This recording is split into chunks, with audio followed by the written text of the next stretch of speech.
Jalan dengan perkembangan zaman, kebudayaan manusia mengalami perkembangan dan perubahan, termasuk budaya konsumsi.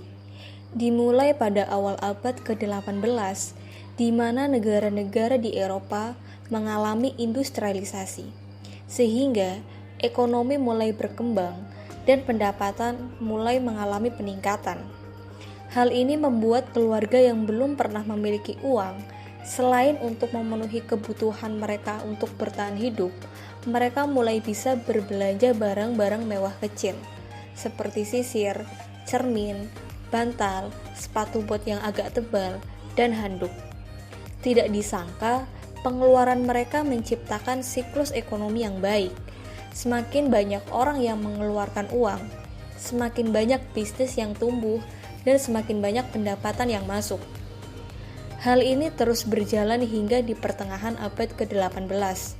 Para sejarawan mulai menyadari bahwa perubahan hidup ini menjadi revolusi konsumen pertama di dunia. Hingga di Eropa meluas industrialisasi dan mengakibatkan orang-orang mulai berbelanja barang-barang mewah seperti furniture, Gucci mewah, atau barang-barang fashion seperti topi, sepatu yang ditampilkan di majalah wanita yang dulunya hanya dimiliki oleh orang-orang kaya, para sejarawan, atau kaum bangsawan. Perbedaan ini sempat menimbulkan perbedaan pandangan dari kaum agamawan dan intelektual. Namun, pernyataan yang mengejutkan datang dari filsuf asal Swiss Jean-Jacques Rousseau tentang dampak dari konsumerisme dan menginginkan agar masyarakat Jenewa kembali ke kehidupan yang lebih sederhana, sehingga masyarakat selama hidupnya bisa diarahkan ke hal-hal non-material. Hal ini menjadi perbedaan dan perdebatan secara terus-menerus para pakar ekonomi, tapi kita selalu menyimpulkan bahwa manusia bisa hidup dalam masyarakat konsumen dengan menghilangkan efek samping terkait bahan makanan yang tidak aman, nilai produk di luar kebutuhan kita. Lalu bagaimana dengan kehidupan saat ini? Sepertinya budaya konsumtif semakin akut di tengah arus globalisasi. Apakah kita pernah melihat seseorang atau bahkan kita mengalami sendiri perihal perilaku konsumtif ini? Secara tidak sadar, kita seringkali membeli suatu sebagai contoh makanan tidak lagi berdasarkan kebutuhan dasar kita karena lapar, tetapi sudah terkontaminasi dengan motif lain.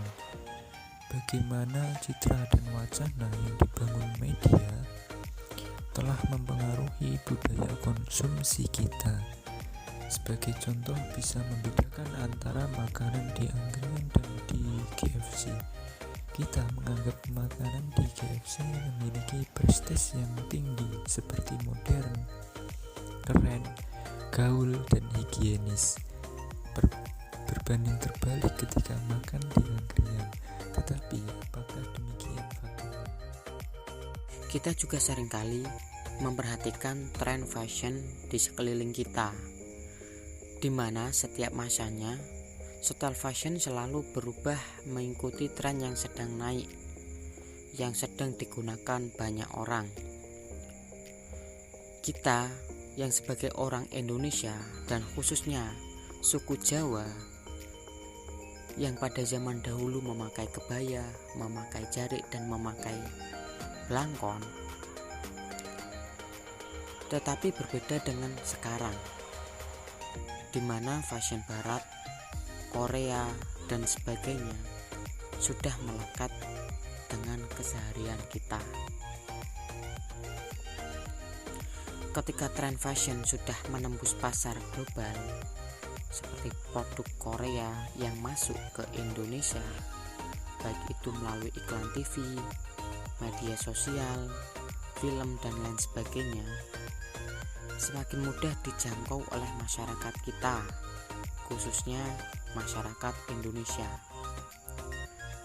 ketika kita melihat sebagian orang di sekeliling kita merasa harus berperilaku demikian. Karena jika tidak, kita merasakan kecemasan seperti merasa tidak ngetren dan tidak diakui keberadaannya. Padahal, jika kita membeli barang tersebut bukan sebagai dasar kebutuhan kita sendiri, hal ini disebut fear of missing out atau takut ketinggalan. Dan ketika orang-orang sudah mengikuti tren semacam ini, di mana budaya kita sudah menembus batas. Dan Gramsci menyebutnya sebagai hegemoni kultural. Dan dampak buruk dari budaya konsumtif itu yang pertama, manusia akan cenderung boros dalam hidupnya. Dengan mengkonsumsi barang secara berlebihan, itu membuat masyarakat cenderung bergaya hidup foya-foya dan menghambur-hamburkan hartanya. Padahal uang tersebut bisa digunakan untuk kegiatan yang lainnya yang lebih bermanfaat ketimbang mengikuti lifestyle sosialita, atau bisa ditabung untuk jangka panjang yang bisa dinikmati di masa tuanya. Dan yang kedua yaitu dampak buruk budaya konsumtif tidak memiliki kesadaran terhadap mengkonsumsi barang mana yang betul-betul perlu dan mana yang hanya sekedar kesenangan semu.